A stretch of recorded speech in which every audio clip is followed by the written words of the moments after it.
وما أرسلناك إلا رحمة للعالمين. Kita masuk di poin yang 14, anjuran Nabi SAW untuk umroh di bulan Ramadan. Dari Ibnu Abbas radhiyallahu anhuma qala, beliau SAW bersabda, qala Rasulullah sallallahu alaihi wasallam limra'atin minal ansor, Nabi SAW bersabda kepada wanita Ansor, ma mana'aki antahujjina ma'ana, apa yang menghalangimu untuk berhaji bersama kami? Qalat, beliau si wanita Ansor ini pun mengatakan, sahabiat Ansor mengatakan, kana lana nadihun warakibahu abu fulan wa benuhu li zaujiha wa ibniha. Jadi dia pun mengatakan, kami itu cuma punya kendaraan seekor onta untuk ngambil air. Dan itu pun dinaiki oleh Abu Fulan dan putranya, maksudnya bojone sama anaknya itu. Jadi aku tuh nggak bisa ikut haji bareng jenengan gitu. Watarokana dihan nandohu alaih. Kemudian dia meninggalkan seekor onta yang kami mengambil air di atasnya. Kemudian tadi punya kendaraan dua, satu buat jalan bapak dan anaknya, ya maksudnya si suami ibu ini, nah yang satu ditinggal buat nyari air. Olah, kemudian Nabi SAW mengatakan, faida kana Ramadan, iktamiri fi, kalau datang Ramadan umroh, fa inna umrotan fi Ramadan hajjah, karena umroh di Ramadan itu adalah haji. Tapi ini bukan berarti menggugurkan hukum haji ya, enggak ya. Jadi maksudnya pahalanya itu. Jadi kamu kalau misal nggak bisa umroh sama aku, kata Nabi, nggak bisa haji sama aku, maka umroh pas Ramadan karena pahalanya setara haji. Tapi nggak menggugurkan kewajiban haji. Ya, hanya umroh di Ramadan tuh sekarang penuh banget itu. Saking penuhnya sampai pemerintah Saudi itu mengatakan yang udah umroh terus keluar dari Saudi pas Ramadan ini jangan balik lagi. Maksudnya pas Ramadan ini jangan bolak-balik gitu loh. Karena ada orang yang mungkin 10 hari masuk kemudian nanti keluar masuk lagi gitu. Itu yang laginya ini nggak boleh. Jadi begitu datang ya nanti rampung nggak boleh wes gitu. Karena kalau Ramadan masuk Ramadan bisa sampai sana, ya jangan pulang sebelum jangan pulang kalau belum Idul Fitri. Maka wahai hamba Allah, yang pertama, jika mudah bagi Anda melaksanakan umrah di Ramadan, maka umrohlah, karena umroh di bulan Ramadan memiliki keutamaan yang agung, yaitu pahalanya setara dengan ibadah haji. Bagaimana hadis tadi. Kemudian yang kedua, bersemangatlah dengan segenap semangat untuk umroh di Ramadan, karena sama saja umroh di awal bulan, pertengahannya, dan akhirnya. Jadi umroh di mana aja seperti Ramadan itu sama aja, yaitu pahalanya, fa inna umrotan fi Ramadan taqdi hajjatan aw hajjatan ma'i. Umroh di Ramadan pahalanya menyamai haji atau haji bersama. Jadi kita nggak pernah ketemu Nabi, tapi kita bisa mendapatkan pahala seolah-olah kayak haji bersama Nabi dengan cara umroh di Ramadan. Yang ketiga, ketahuilah bahasanya umroh menuju umroh menghapus dosa. Sebagaimana hadis dari Abu Hurairah, Nabi SAW bersabda, al umratu ilal umrati kafaratun lima bainahuma wal hajjul mabrur wa laisa lahu jazaa'un illal jannah. Umroh dan umroh di antara dua umroh itu menghapus pahala. Menghapus dosa, maaf. Dan kemudian haji mabrur, nggak ada balasan yang layak kecuali surga. Yang keempat, sebelum Anda menunaikan umroh, pelajarilah hukum-hukumnya.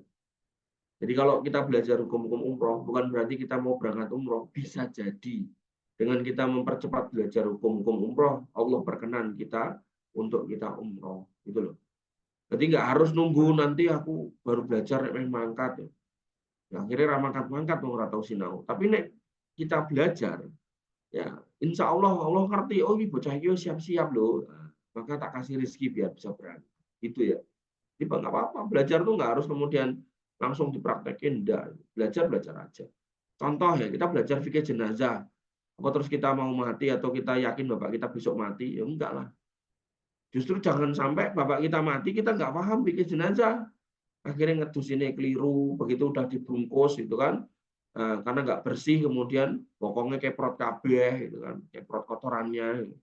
Ya, jangan sampai kayak gitu ya. Maka belajar itu nggak harus pas kita mau pakai, sebelumnya juga nggak apa-apa. Agar Anda menyembah Allah Subhanahu wa taala di atas ilmu dan Anda berjalan di dalam umroh sebagaimana Nabi SAW melakukannya. Nabi SAW bersabda, litakhudu manasikakum. Jadi manasiknya itu ngikuti aku. Yang kelima, jika Anda telah sampai Mekah, maka ambillah faedah dari tinggalnya Anda di Mekah dengan berbanyak sholat. Nabi SAW bersabda, sholatun fil masjidil haram abdullu min mi'ati alaf sholatun fi masiwah.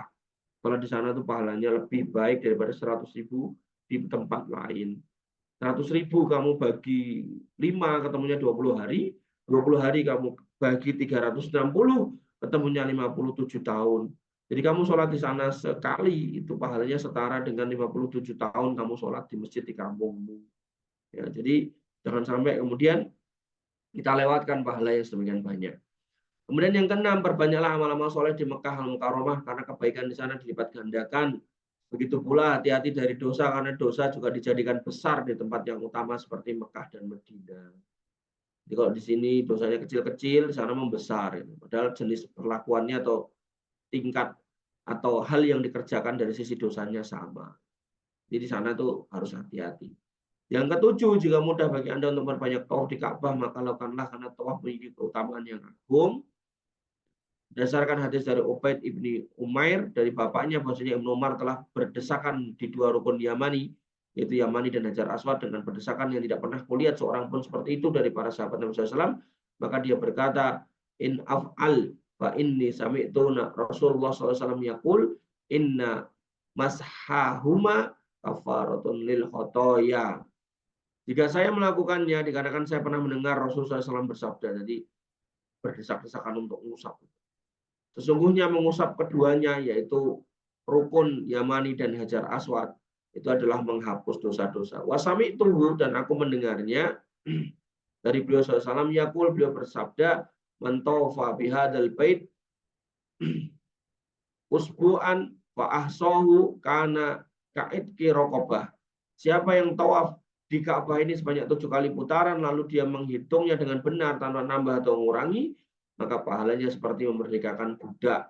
Wasami tuhu yakul, dan aku juga mendengar beliau SAW bersabda, la yadu'u qadaman wa la yarfa'u ukhra illa hatallahu anhu khati'atan wa katabalahu biha hasanatan. Bahwasannya tidaklah dia meletakkan satu telapak kaki, tidak juga mengangkatnya jadi jalan gitu kan. Melainkan Allah akan menghapus dari satu kesalahan dan menulis baginya satu kebaikan. Sabda beliau SAW, masohuma, maksudnya adalah mengusap Hajar Aswad dan rukun Yamani. Jadi ketika kita berjalan ke masjid ya, maka itu satu itu mengangkat derajat, kemudian satu menghapus dosa. Nah, ketika kita menjalan di Ka'bah tawaf, maka yang satu menghapus kesalahan, yang satu menambah satu kebaikan. Jadi ketika kebaikannya banyak, maka ya orang yang paham benar tentang dalil ini akan berlomba-lomba untuk memperbanyak tawaf. Dan satu paket tawaf itu 7 kali. Jadi 7 kali, kalau belum 7 kali ya belum selesai. Jadi barat sholat 4 rakaat, nah kamu baru 3 ya kurang 1 kan. Nah, maka usahakan 7, begitu udah 7, mau diulangi lagi ya 7 meneh gitu. Dan seterusnya. Jadi itu kalau kita ke masjid-masjid itu ada tahiyatul masjid. Nah, kalau ke Masjid Haram, sebagian ulama berpendapat tahiyatul masjidnya ya tawaf itu. Tapi ada sebagian ulama yang lain yang berpendapat dia tetap bisa sholat tahiyatul masjid. Tinggalnya di tempatnya, jangan kemudian di tempat orang tawaf nanti ketabrak.